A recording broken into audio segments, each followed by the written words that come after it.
Если говорить, например, опять же, той же самой цитаты из Корана, мы, говорит Господь миров, тебя, обращаясь к пророку Мухаммаду, не спаслали для миров в качестве божественной милости.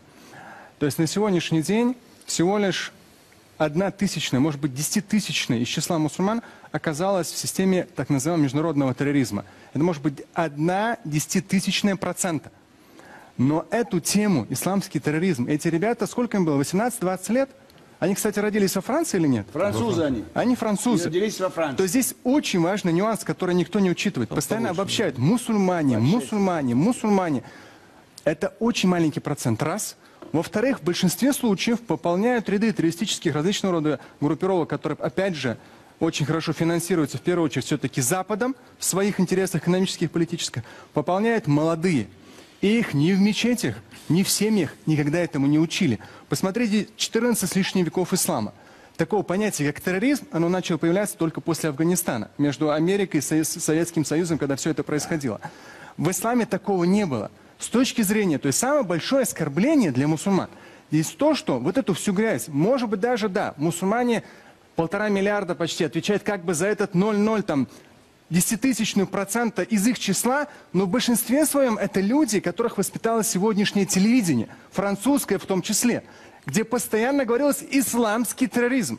У них уже с учетом нейронных путей в голове, что это именно исламский, что это часть нашей религии. Но, я вам говорю, мне самому 41 год, и я сам по национальности татарин. 27 лет я религиозно практикующий.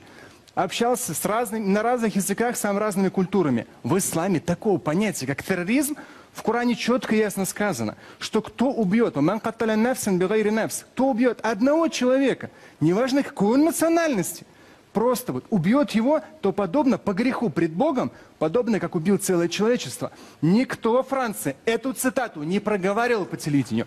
Если говорили, то только исламский терроризм.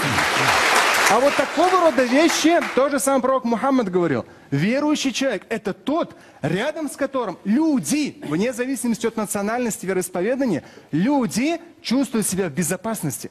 Всегда раньше мусульмане излучали собой безопасность.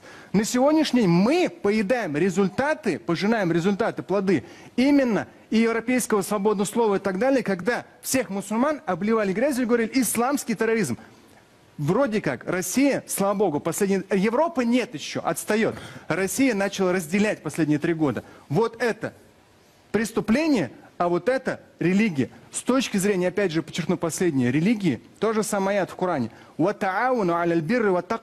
чем уверен, что во Франции ни разу нигде это не цитировали, чтобы воспитывать своих мусульманских французов. В Коране четко сказано, друг другу помогаете в бир.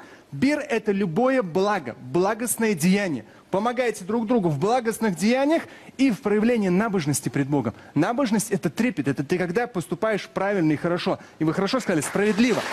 Но справедливо не с точки зрения преступлений, а с точки зрения благочестия. И дальше идет в аяте. Но никогда не помогайте друг другу, в Коране говорится, никогда не помогайте друг другу в вражде и грехе. Во вражде и в грехе никогда друг другу не помогайте. Вы это по телевидению в СМИ, наверняка в европейских.